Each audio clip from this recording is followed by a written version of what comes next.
Welcome back to my YouTube channel, where today I'll be going over how to read crochet charts. Now, I've previously done a video on how to read crochet patterns, and in that video I went over primarily patterns as a whole, but I specifically had a focus for the more patterns in the more traditional sense that are written out and that sort of guide you from step 1, step 2, step 3, like that. You can sort of think of this as a part 2 or a continuation from that video that's specifically going to be going over charts and diagrams. I'm going to first cover the types of patterns, outline what is a crochet chart, how you can use crochet charts, how to read them. I'm going to hit on an example before then concluding. So I mentioned before written instructions, and with written instructions, they're pretty much like a recipe. With the recipe, you know that any good one is going to tell you what you need to make the recipe, how much of it you need, and it's going to walk you through how from start to finish, like what you're adding, how you're adding it, and different things like that. And that's pretty much what written instructions are. It's giving you these step-by-step directions on how to create the item it is that you're trying to make.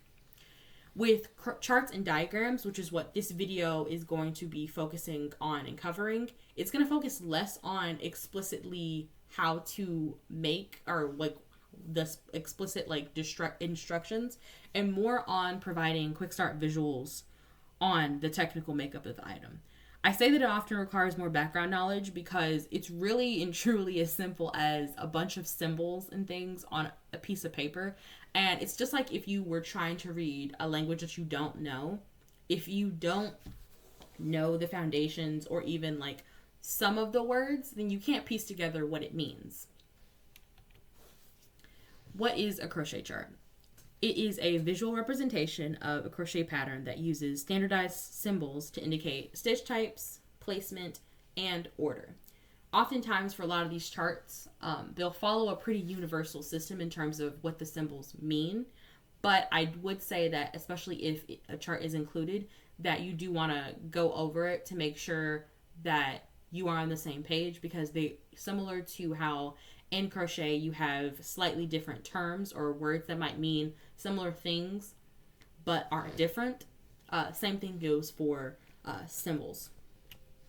Here are some examples.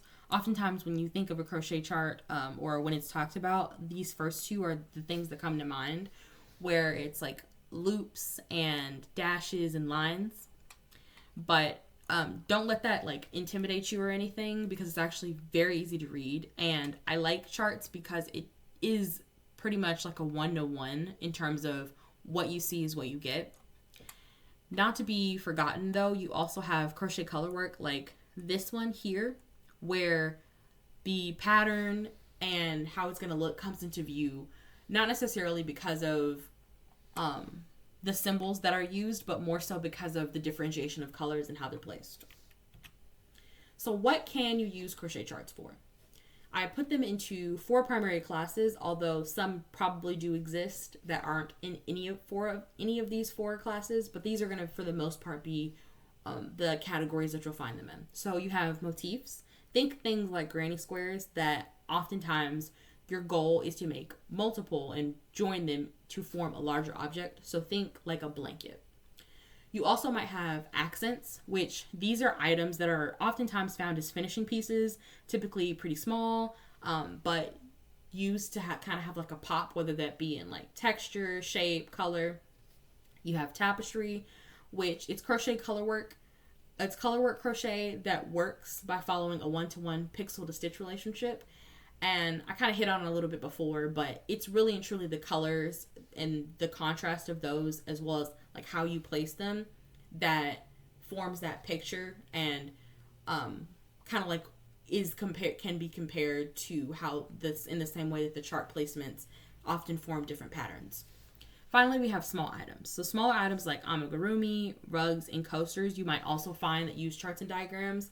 And it's often just because either maybe writing out the written pattern can be a little repetitive, or maybe it's a little bit convoluted to explain, but pictorially it comes through a little bit better. Different reasons like that. So now, how do we read them? from this slide alone, honestly, you would be able to then take a chart and like get the general gist of how to read a crochet chart, but we are going to also go into like step 1, step 2, step 3, like that. So I've outlined some key terms and concepts that I feel like are pretty important to know before we do get to that point. So one, we have symbols, which are visual markers that represent a specific stitch or step. I've included this crochet chart stitch key, which I feel like does a pretty good job of outlining, for the most part, a lot of the ones that you're going to come across, especially like these top ones. So like chain, slip stitch, single crochet, half double, double, all of those, but also like the other ones too that could make an appearance, for especially for slightly more advanced charts. Then we have the concept of like the start of your pattern, which a lot of the times for these charts, they will be for objects that occur in the round, although there are some, especially for ones that fall under the motif category, where you can have flat crochet. But typically for these ones where they are in the round, the start of your pattern, or the start of where you start reading, usually occurs closer to the center of the chart. So you want to look for chain symbols, or maybe like an overall big circle that's just going to mark the beginning of your work. Finally, we have rows and numbers.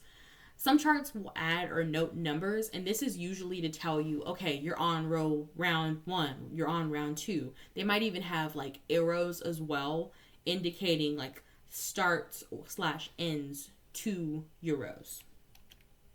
So now for the steps. There's 3 primary steps, and really with these, you just repeat them over and over again until you get to either your desired stopping point or the end of whatever it is that you're making. So first you're going to find the first step or stitch. Then you're going to determine where your row ends and begins before then working the row. So here is a very simple example. It is in the round. And so we're going to look to the middle for the start, which you see this big circle. So that's a good sign.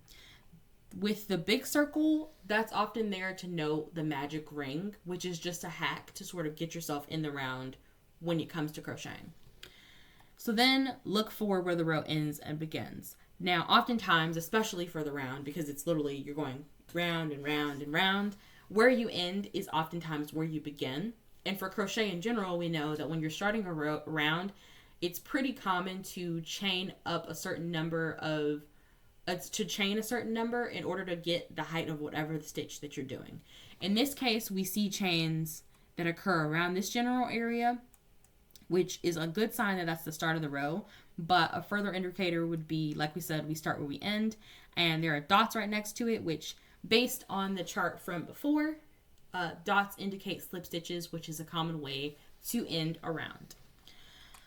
So therefore, we know that the round is going to end and begin around this area. So then you'd work the row. So for this first one, it looks like you would just be double crocheting whatever the amount is into the magic ring. Then you would slip stitch to the end, do the chain 3, and then for the second row, for instance, it's an additional chain, double crochet, chain, double crochet, chain, and you're just repeating that. And the primary, it looks like, change or difference in each successive row is that you're increasing the number of chains that go in between each actual double crochet. But that's just an example of how you would read it. Let's get into another example. So granny squares. I've included 2 different ones here just to sort of really hone in the point. But so for this first one, it is, I would say, a cross between a traditional granny square and a solid granny square. It is done in the round, and instead of having that big circle that you have indicating the magic ring, which you still could do, you have a chain 6 here before slip stitching to start, and then you do chain 3, do 2 additional double crochets in that same chain, then chain 2, and then do 3 double crochets, chain 2, 3 double crochets until you get a square shape before slip stitching to the end. And then you might notice, though, that from here to here, it's not like our example that we did before, where it was right on top of it. Here, you would slip stitch then to the corner and then start the same way. And it's likely just done in order to... There's different reasons. Sometimes it could be that you don't want like the look of what is like almost like a seam. Other times it just could be because you don't want it to fall on an awkward place where you'd have to be on top of a stitch. Then you have the second, which this one's actually a traditional granny square. So similar, you're going to have a starting chain, which here it's a chain 4 before slip stitching, and then you would chain 5 where the first 3 chains represent the first double crochet, and the additional chain 2 is for the corner. Then you're going to do 3 double crochets, chain 2, 3 double crochets, and you're just going to continue like that. Now here you are having where once you slip stitch, it's right on top of the stitch, which is going to almost present sort of like a seam. So I don't know, it's not super visible, so it's not, that's why sometimes you won't necessarily see it, but there's almost like a seam that exists in this top right corner. But you might also notice that for both of these, they include almost like little note sections. So for here, it's just kind of telling you like, okay, here's where you have the foundation ring in the middle, then you have the first round, second round, but there also is the numbers like I talked about that represent the row numbers. And then for this one even, it has actually a picture, which is always helpful just to see that you're on the right track. And then it has the written instructions at the bottom as well. So I think it would be a very good contender if you were trying to learn about how to read crochet charts, but you still kind of needed a little bit of an assistance. For the conclusion, a common resource for creating crochet pieces is patterns. The most common kinds of patterns are written ones, which outline all the materials and the steps that you need to go from A to B. But for items and or patterns that are repetitive, complex, or just can be pictorially portrayed, you might see the pattern in the form of a chart or a diagram. While this initially could be maybe a little intimidating, these patterns are just as easy to understand, especially once you know what you're looking at. Thank you so much for watching. If you got to this point and you enjoyed the video, please give it a like. And for similar videos, do consider subscribing.